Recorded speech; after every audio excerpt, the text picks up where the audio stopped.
Last night, I did another ride-along, only this time with the Hollywood PD.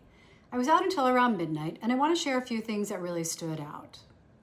You know, there's a part of our city that believes we have plenty of officers, that crime isn't really a problem anymore.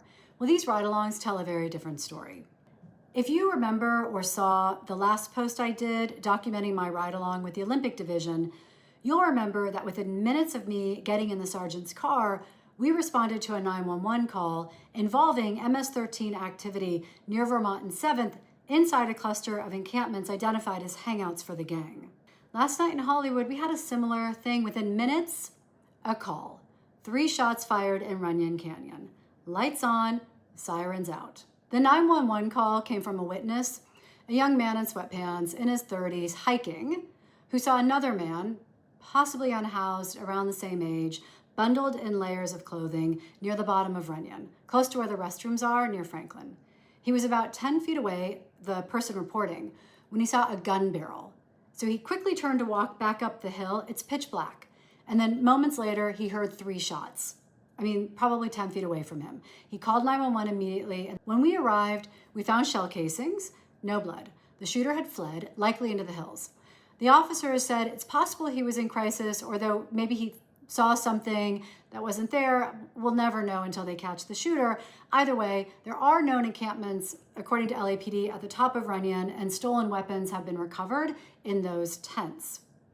Now, I want to be clear. I'm not trying to single out people living outside. I have a long history of working with unhoused young adults. Back in 2005, I founded Hollywood Arts, the only educational center in the nation to use arts-based education, something they were interested in, to get young adults off the streets. In any case, I say all this to share I'm deeply connected to this community. But homelessness today looks very different than it did 20 years ago. And everyone's story is unique. But we can't ignore that there are serious public safety challenges on our streets right now. And even with great outreach programs like Circle, responders never know what they're walking into. So later in the night, we drove around Hollywood, and it's eye-opening how many different roles our officers are playing in a single shift.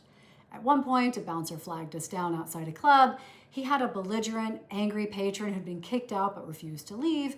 It's easy to forget that police respond to everything, not just violent crime. Disturbances, trespasses, medical calls, even an attempted suicide call came in while I was in the car last night. And then we headed down Western Avenue, where prostitution continues to be a major issue in the district from 3rd up past Melrose.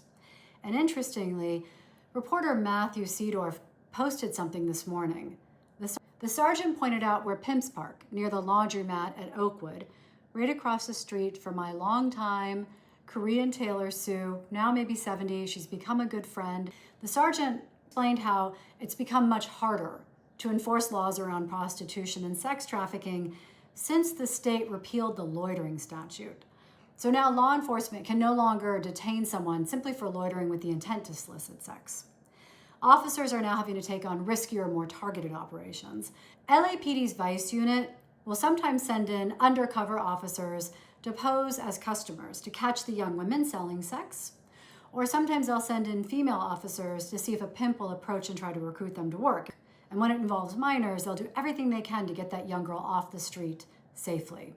It's frustrating when you hear it laid out like that, especially knowing how stretched the department is. We've got around 8,000 officers in Los Angeles, and a lot of them aren't even on the street. They're detectives or in specialized units. So on any given night, there's maybe a couple thousand actually out and patrolling our city of 4 million people.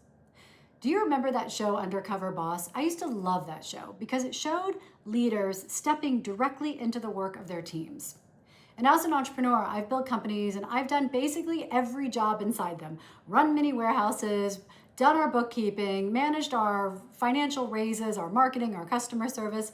And doing the work yourself gives you perspective, which makes you a better leader. That's how I feel about these ride-alongs. My understanding is not every council member does them, and that's a shame.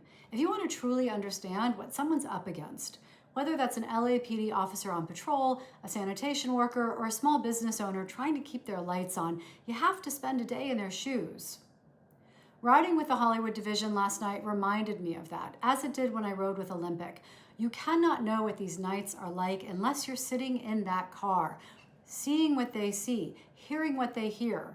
It's given me a respect not just for the risk that they take, but for the responsibility that we all share to the department and to keeping our neighborhoods safe.